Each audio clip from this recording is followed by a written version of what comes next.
Rarely does a DIY project make me this excited. Every day I walk into our bedroom and think to myself, I can't believe we made that. Today I want to show you our upholstered and slipcovered bed that the hubs and I made entirely by ourselves. The best part about all of this is that we have created the plans so that you can make one too.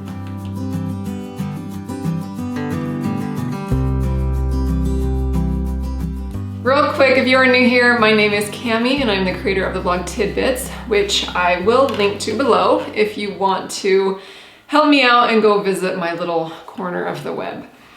Now, it has been about 3 years since we moved into our unfinished pole barn home. There's a tour of that when we moved in.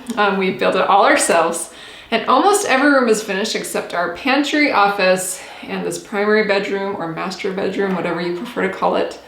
Now, I have been most anxious to get to this space and finally have a beautiful bedroom to relax in. We are well on our way and I can't wait to take you along to show you all the details and the finished reveal very soon.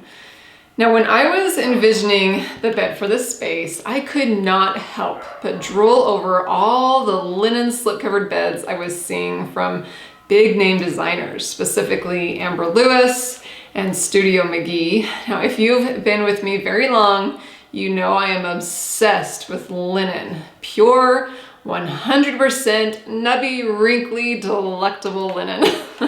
My obsession has actually led me to opening up my own linen shop where I am slowly but surely adding linen products to, and stockings are coming next. You'll have to keep in touch and check that out. I will link to my shop below. Anyway, in looking for my bedroom inspiration, I adored the cozy vibe a linen slipcovered bed gives. I love the idea of having something soft and plush to lean on while reading at night. And frankly, when envisioning my dream bedroom, I was simply just imagining a room covered in linen wherever I could get it. But my plans were a bit derailed when I went shopping for the perfect linen bed. The price tags for these king-size beds were often well over $6,000, and there was no way I was going to spend that much on a bed.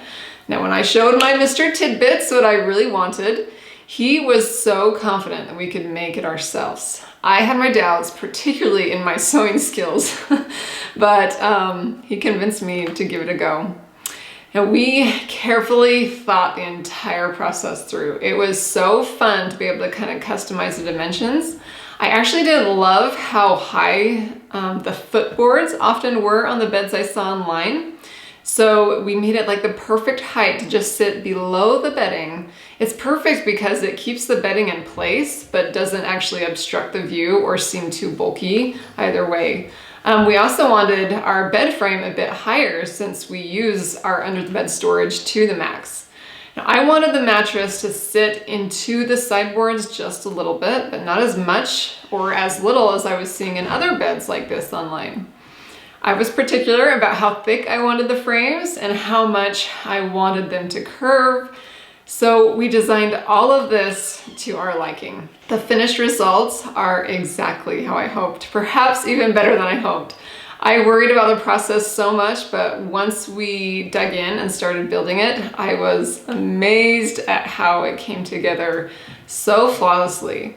So Kevin built the main structure out of wood, of course. This actually went very fast once he had like all the cuts and measurements really thought out. Then we headed to the fabric store to kind of think through what kind of foam and batting we should use for the upholstery part.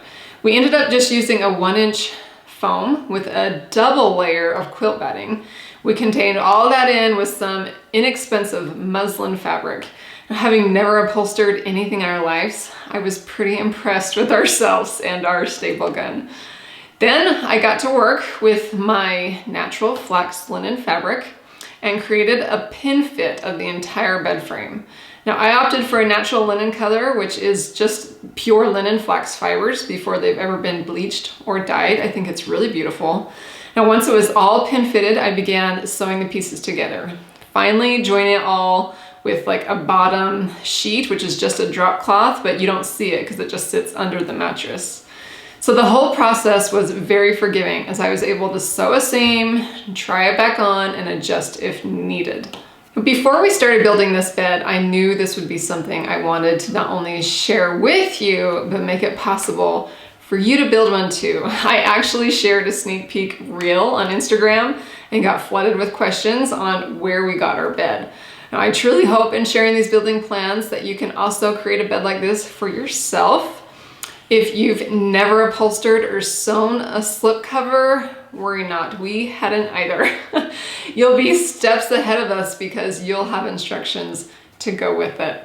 Now, I wanted it all to be very clear, so our plans actually include step-by-step written instructions with like digital renderings, as well as an entire video of our process, so you can see it happen from start to finish. It will make so much more sense this way, and I'm confident any motivated DIYer can do this. Now, I'm going to link to the plans below for you if you want to check them out.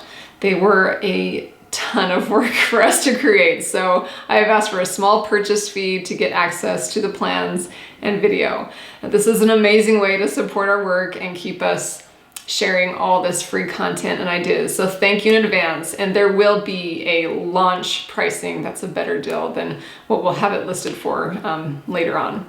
Now, I've been having a lot of fun styling our bed and layering it with even more linen goodness. I want to come back and talk with you about layering a king size bed. So if you have any questions about that, will you let me know? This is the first king size bed we have ever owned, and it has made a world of difference for our sleep. It helps that we have gotten a new and amazing mattress too. Now, let me know if you have ever heard of Savvy Rest organic mattresses. Now, I was really drawn to this mattress company because of a couple of reasons. One, the organic latex that they're made out of actually helps reduce off-gassing in your home, and especially while you sleep. That was important to me. And two, you can actually customize each side of the bed. So Kevin likes his firmer and I like mine softer, and we've never found a mattress that makes both of us happy, but this one is awesome.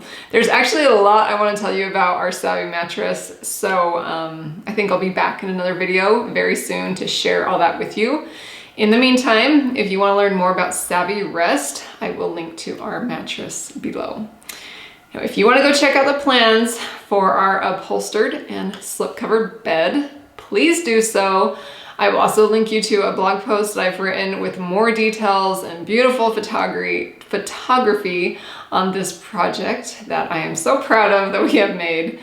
I'm just so excited to finally have a cozy, almost finished space to rest our heads. All right, thank you so much for watching. I would love to hear what you think of this bed. I am so curious if you would like to make one for yourself. Be sure to subscribe so that I can send you more bedroom updates very soon, and of course, share more inspiration for the keeper of the home with you. Thanks again for watching, and we'll talk soon.